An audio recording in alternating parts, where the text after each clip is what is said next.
Well, let's go ahead and do Wire right now because we're going to be covering their third album, 154. We covered their first album back in season two, Pink Flag.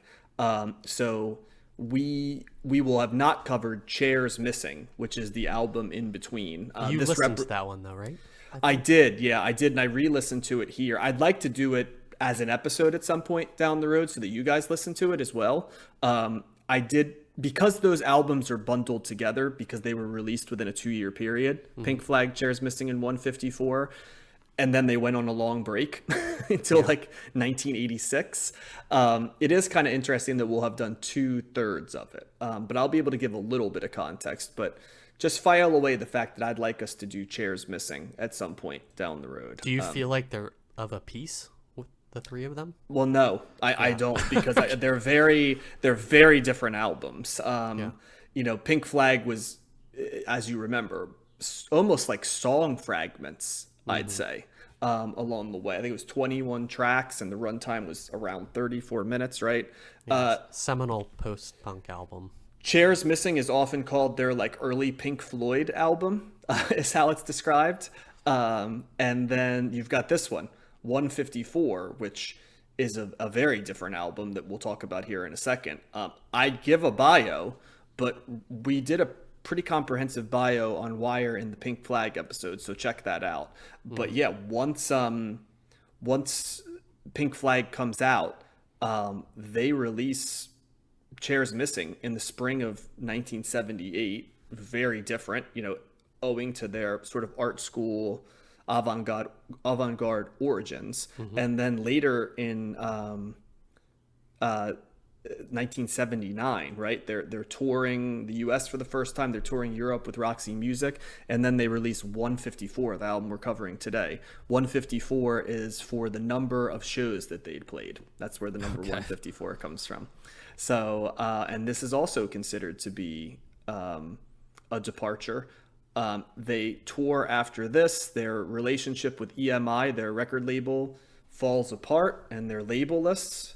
And then they play this very famous show in February of 1980 at London's Electric Ballroom that kind of just absolutely falls apart and has chaos.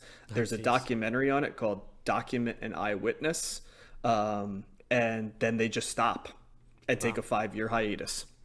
And they're doing side projects, but they don't come back until 1985. And then they release another album, and they take another break into 1991. So periods of excuse me, I apologize. They did an album in 87 and 88 as well. So more throughout the 80s, they're releasing albums more regularly, but they're all very, very different. They have like electronic periods. They have sort of like a dance period. One album was called Avant Punk, and avant pop along the way. There's just all kinds of stuff happening. I have not listened to those albums, so I don't really want to speak to them. But if you're searching them out, they did an EP in '86 called Snake Drill, an album in '87 called The Ideal Copy, an album in '88 called A Bell is a Cup Until It Is Struck. In '89, they do It's Beginning to and Back Again. And in 1990, they do an album, Manscape, which I didn't know that was a thing in 1990, but hey, God bless. And then they took another hiatus. So they were pretty prolific. They have these periods of prolific production, I Hmm. guess the best way to put it before going in. But we're gonna go back to 154 and not go too far that way. So let's just jump right into it. What'd you think of this one, Josh? Yeah, they continue to impress me. I was really high on Pink Flag when we heard it. It was interesting going back now that we've done the whole decade following this album because it seems like many bands that we've talked about in the 80s were influenced by Wire. In sound, sonically, I can hear so many different things that were taken by them and used or expanded upon, maybe would be better. They still, I would classify this as post-punk. It's still experimental in a lot of ways. They have some, it's still stripped down a lot. There's not a lot of complexity in here, although I think the big defining feature of this album is that they incorporate some synths or keyboards into it, and that wasn't present on that Pink Flag album. There is, some. It's still kind of like discordant and haunting. This album has a real dark sound to it, kind of reminiscent of like where goth rock would go, or other post-punk bands. I feel like they have a dark guitar sound as well. There's some droning on this album a bit, which would be reminiscent of later bands. And the singer has this kind of monotone sound to his voice that plays along with that kind of dark theme. I don't know, I got a lot of like haunting vibes from this album. It seems very I wrote down paranoid is the sound that I described. It's but the talent is still there, and the kind of there is an appeal to this album that still draws me in despite all of those kind of dark undertones to it. I think they incorporate the synths really well in this. An example of that would be on Returning, the track On Returning, and even something like Map Reference. It's a long title, Map Reference 41 Degrees North, 93 Degrees West, which is the third to last track. I think that's my favorite song on the album, and they also incorporate multiple voices, multiple singers singing on it, which added a nice sound. I don't know, it despite it being like all of those characteristics I described, it has this really kind of nice what's the word, appeal to it. It invites you in despite it being, it's like a vampire. It invites you in and then eat you, or bite you. It's really like, I don't know, it's gothic, it's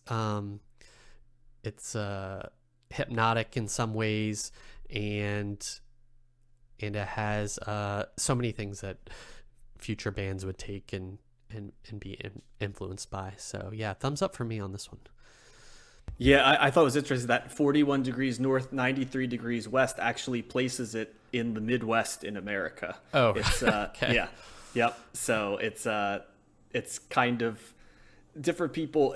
It's Iowa, I believe, is where it brings you to, like Southeast Iowa. Mm-hmm. So I think maybe just when they did their touring, right? Maybe, and that is an area that's a little bit more sparse, I'd say, and desolate. So, and the sound of that definitely lines up with it a little bit. But yeah, the first word I'd say for this one was paranoid sounding. If you want to have reference points of what we did, you did a great job of describing the goth element. There's a lot of early Cure, Joy Division, Bauhaus type vibes in this one. The difference, I think, with this one compared to some of those is there's a prettiness in melody on this that's not present in some of the, as pronounced, right, in some of the other ones. Probably the closest anybody comes to taking this sound in albums that we've covered and having the prettiness of melody is probably the early Cure albums, I'd say, is that. But this doesn't sound exactly like those early Cure albums either. It's jittery, in other words, to go along with paranoia. Like you said, in the period between Pink Flag and here, the synthesizer has gone from pretty much non-existent on the stripped down parts to now pretty, I wouldn't say lushly produced, but clearly produced tracks, right? Longer form with synth overload. I wrote down in my notes, I said, I get the feeling that this is what the Velvet Underground would sound like as a post-punk band, is like what this album sounds like, was my note to myself in that, because I think they have a lot of the same elements. Like I think the lead singer's voice serves a lot of the same function that Lou Reed's does. I think much like the Velvet Underground, there's a prettiness to their melody while it's also foreboding. Lyrical content is dark but not bleak. It's right. Like I said, I just keep going back to synonyms for paranoid or ominous, or but not in the way that it slaps you in the face, more just the overall vibe. But like Josh said, there's a prettiness to it that doesn't make it sterile and cold in the way that I've complained about in some of the Right. post-punk albums, where I don't want to walk in the door. This is one where, to use the metaphor, right, like, you're a little wary about walking in the door, but you're like, oh, what's on the other side might be worth it, right? As Right. opposed to Right. just stay away from the proverbial house that is this album, right? I also love the guitar work on this album. A touching display in the middle, I'm sure influenced any number of bands I love. I kept thinking of noise rock bands from that Yeah. one, because the guitar part and sort of the feedback and stuff is reminiscent of Sonic Youth. Not as harsh, right? But Right. it's Right. elements of what's coming in shoegaze, or distortion rock or noise rock, is all coming through there. You can easily see how with tweaks you become Sonic Youth, and it sounds like early Sonic Youth, even easier than we covered, even earlier than like Evil Sonic Youth has elements of that, and sort of the distorted rock of Dinosaur Jr. and stuff. Just all of that stuff, right? Even My Bloody Valentine, if you take out some of the melody, it kind of goes in there. Yeah. Yeah, I imagine those bands like heard that part and they're like, that's really cool. Let's see how far we can push it, or like, let's do that for a whole song or something. That I feel like a lot of bands heard Wire and thought Well, and yeah, and we've talked a lot about how the Velvet Underground. There's an argument to be made that they might be the most influential band in rock music, Right. and I don't say that loosely, but you just see remnants of, even in a way that you don't see. And Matt would think this is blasphemy, but I stand by it.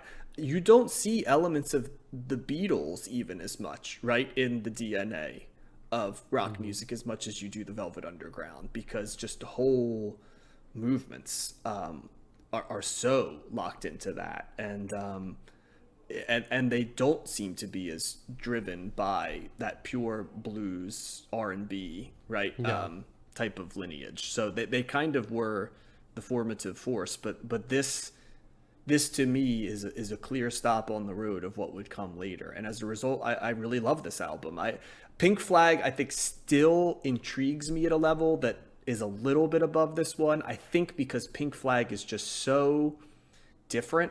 It's a challenging art rock album that actually is also accessible, which the degree of difficulty on that is hard, because we covered all kinds of stuff that I liked, that I found really appealing. I know you guys less so at times. And then there were some examples of things like Public Image Limited that I respected the difficulty and the art of it, but just didn't connect with me maybe as much. Yeah. But there is a real art to making avant-garde sounding music that also is relatively accessible. This one is even more accessible though than Pink Flag was. I think this, if you're familiar at all with goth or post-punk of the late 70s and 80s, it's even people that might have been listening to stuff like Sushi and the Banshees, right, or The Cure or stuff like that, you're going to find an easy home here, and it will not. Joy Division, certainly. You're going to have a home here, and this was a highly influential run of albums for folks throughout the 80s and 90s across all kinds of different genres, including some of each of our favorite bands. It would take too long for me to list everybody, but you'd be surprised how far the tendrils go on this one. So this one's an easy thumbs up for me as well. Chairs Missing, do you have to listen to it to understand this album? I don't think so, but it is an interesting trilogy, because there is an element of midway point between what Pink Flag was and here.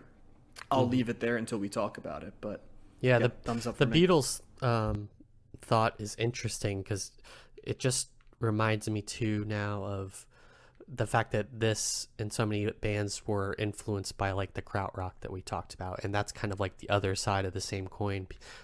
People realized that they didn't have to do traditional like blues, pop, song structure, traditional structures. They could be more avant-garde and use sound in a different way. And I feel like a lot of those bands in the krautrock genre that we talked about, the through line is clear from into Wire past through into the 80s and beyond.